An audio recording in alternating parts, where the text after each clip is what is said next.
আজকে ফজরে আমি এইখানে, আমি জানি না আগামীকালকের ফজর আমার নসিবে আছে কি না, একটা মোটিভেশন পাওয়া যাবে। আর প্রফেশনালি যদি চিন্তা করি, আমাদের প্রচুর পরিমাণে সেলফ মোটিভেশনের সুযোগ আছে। আপনারা চিন্তা করেন, এই জায়গাতে আপনারা যারা সাবস্ক্রিপশন দিয়ে সময় খরচ করে যে ট্রেনিংটা নিচ্ছেন, এই বগুড়ায় কতগুলো ছেলে মেয়েরা এটা পারে। ভাগ্যবান বা ভাগ্যবতী কিনা চিন্তা করেন। আমরা এখানে তো কেউ অন্ধ না, খোড়া না, লুলা না, বধির না, কিছু না খেয়ে থাকি তাও না।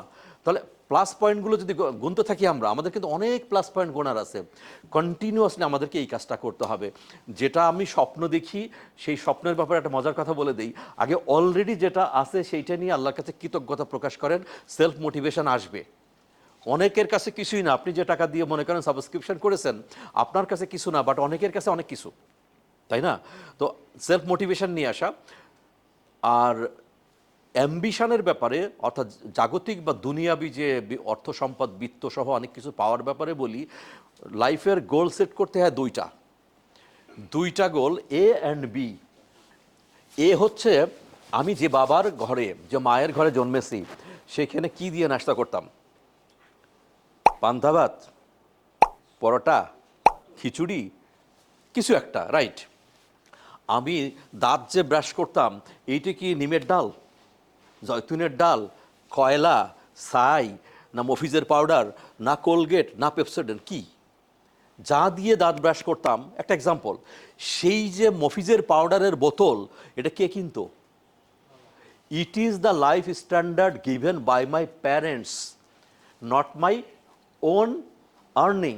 এই জিনিসটা আমাদের ইয়াং জেনারেশনটা কেন যেন বোঝে না। বাবার কাছে যদি সেন্সোডাইনও হয়, পেপসোডেন্ট, কোলগেট হয়, হতে পারে, আর মফিজ যদি হয়, হতে পারে, but that is not my own earning, নিজে উপার্জন করে কেনা না। তাহলে জীবনের প্ল্যান কি করতে হবে? এ হলো যে বাবার সংসারে আমি এখন পাইজাম নাজিরশাল কোনটা দিয়ে কোন চালের ভাত খাইতাম, আমি বৈষয়িক জীবনে যখন যাব, ইন্ডিভিজুয়াল লাইফে যাব, আমি সেইটা আগে প্রথম ধরে রাখার চেষ্টা করব। ওটা তো আমার লাইফ স্টাইল। তারপরে হচ্ছে, আমি আসলে চাই এরকম জায়গায় থাকতে, বসিলা ব্রিজের এসে এখানেও না, অথবা আদাবর স্যাকেটটা কেনা।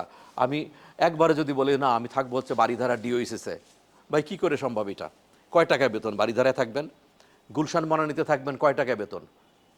বেতন দিয়ে তো বাড়ি ভাড়াই হবে না। তাহলে এই অ্যাম্বিশনটা কেন রাখি আমি? আবারও সেই কথা, মায়ের পেটে তো আমি 10 মাস ছিলাম, 9 মাস ছিলাম। তাহলে ধীরে ধীরে হবে এটা। তাহলে প্ল্যান এটা হচ্ছে, আমি যে লাইফ স্ট্যান্ডার্ড মেনটেন করে আসছি বাবার ঘরে, সেটাকে রিটেন করা, ধরে রাখা। এখানে রিটেন শব্দ আপনাদের আছে, ধরে রাখা, নিজের উপার্জন দিয়ে।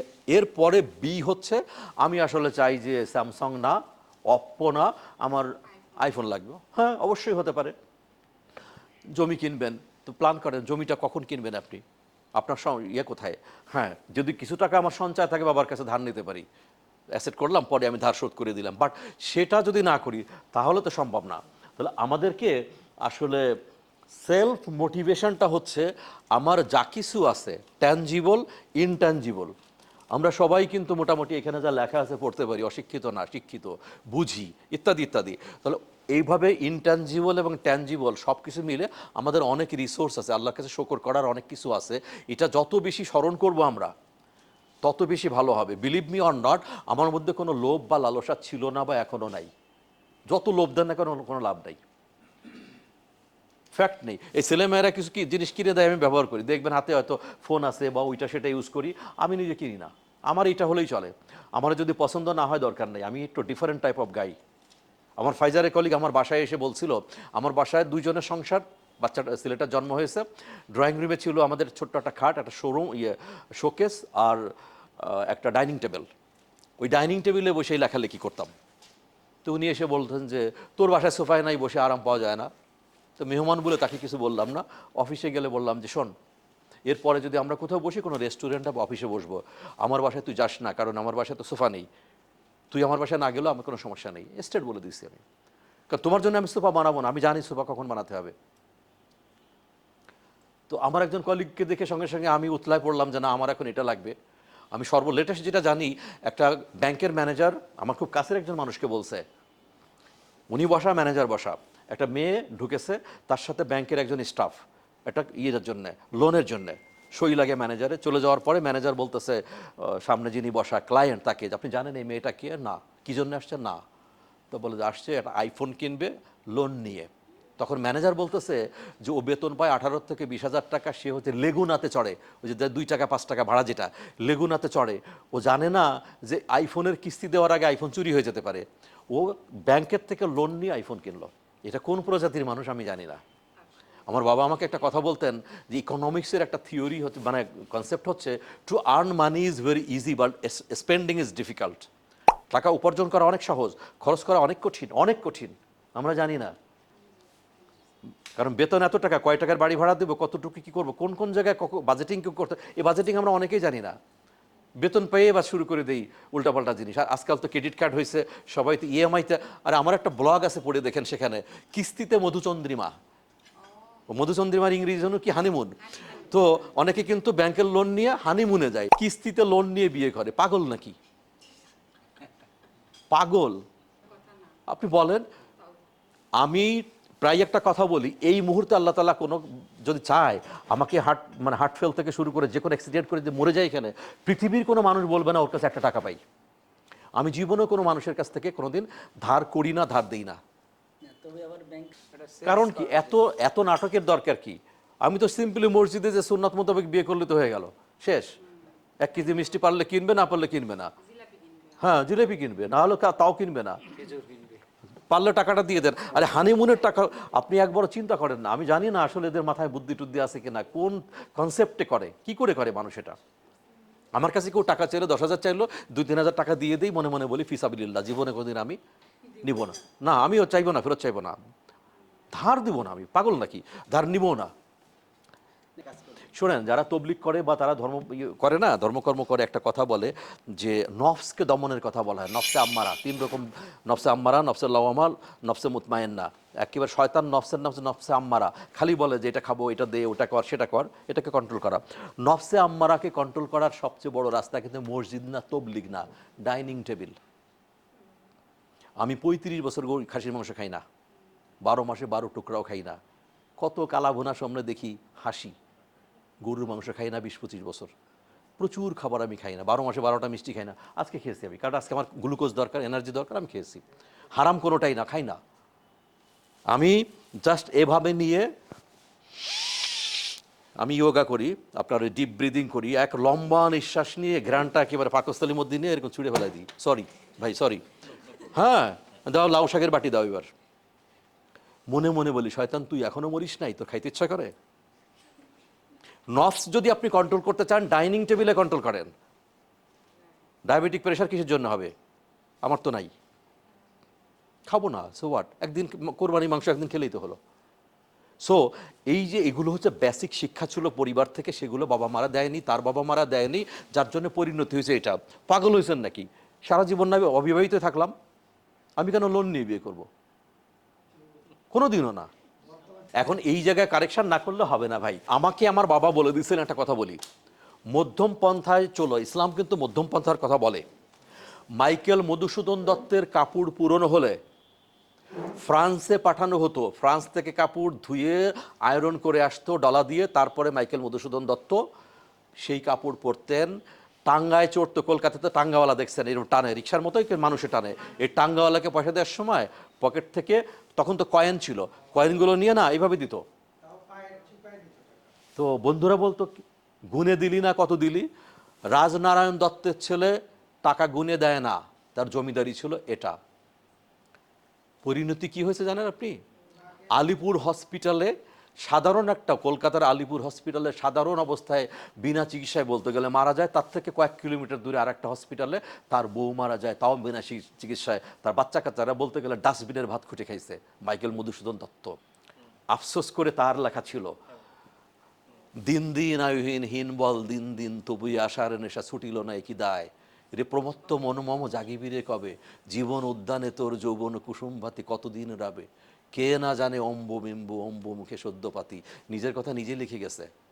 চরম খারাপ অবস্থা ছিল তার, লিভার সিরিসিসে মারা গেল সে। তো আমাকে আমার বাবা বললো যে মাইকেল মধুসূদনের মতো করো না।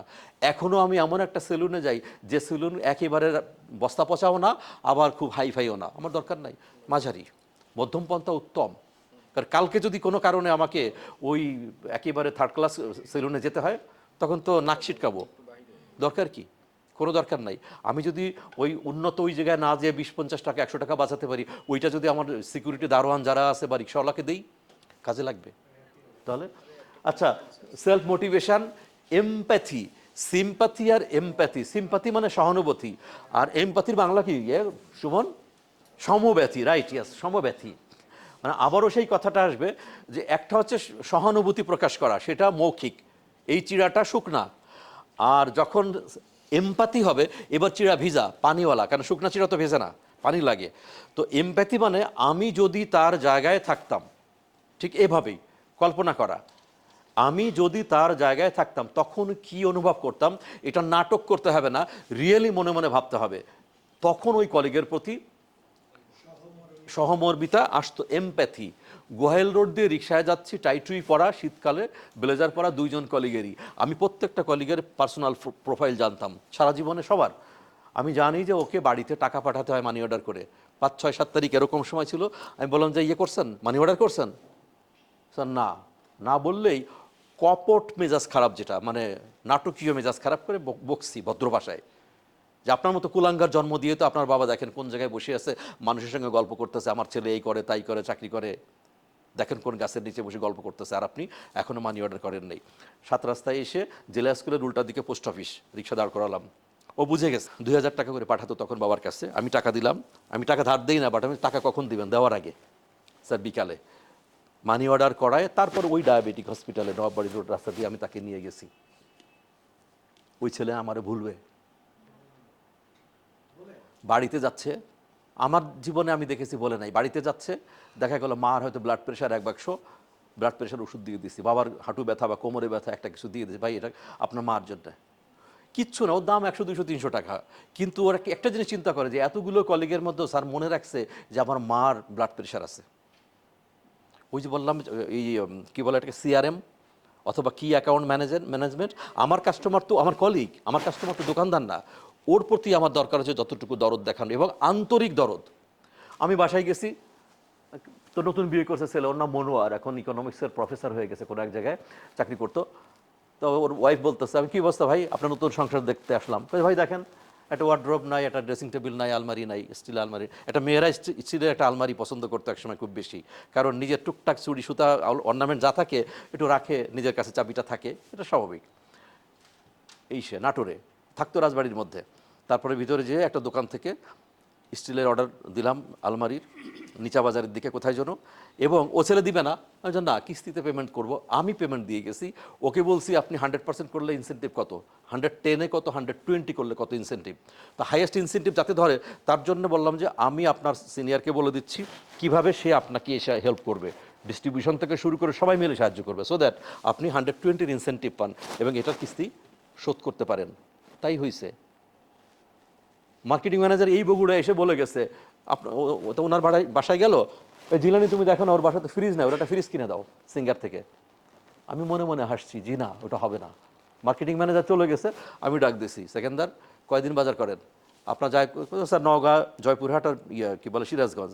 সপ্তাহে কয়দিন বাজার করলে হয়? 2 দিন। ফ্রিজ দরকার আছে? না স্যার। ওর মেয়ে ছিল, সে মেয়ে ডেন্টিস্ট হয়ে গেছে।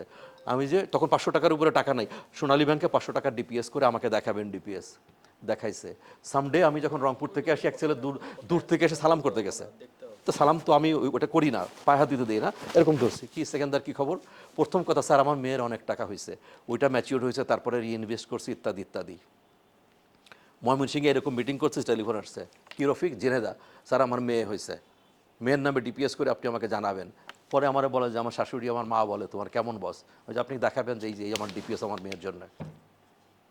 কত মানুষের সংসার এইভাবে গুছাই দিছি, তার কোনো হিসাব নাই। চিল্লায় কোনো দিন কাজ হয়? কোনো সহমর্মিতা এক জিনিস আর সহানুভূতি অন্য জিনিস। এইখানটায় আমরা যেটা ছিল এমপ্যাথি। হযরত উমর রাদিয়াল্লাহু তাআলা আনহু, এক ভদ্রলোক 5 ওয়াক্ত নামাজি ছিল, হঠাৎ করে সে আর নামাজ পড়তে আসে না, দেখা গেল সে নেশা করা শুরু করছে, মদ খায়। হযরত উমর তার কাছে একটা কোরআনের আয়াত লিখে চিঠি লিখে দেন যে আল্লাহ তাআলা যে অপরাধ করলে পারো তার অপরাধ, তার আল্লাহর কাছে তওবা করলে অপরাধ ক্ষমা করে দেন, ইত্যাদি ইত্যাদি। চিঠি পাওয়ার পরে, খলিফার চিঠি পাওয়ার পরে উনি আবার আসলেন, তওবা করলেন, আবার জায়গায় চলে আসলেন, নামাজ পড়লেন। এটা সংক্ষেপ গল্পটা এখানেই। তখন হযরত উমর বলছিলেন, তোমার ভাইদেরকে তোমরা তিরস্কার করো না।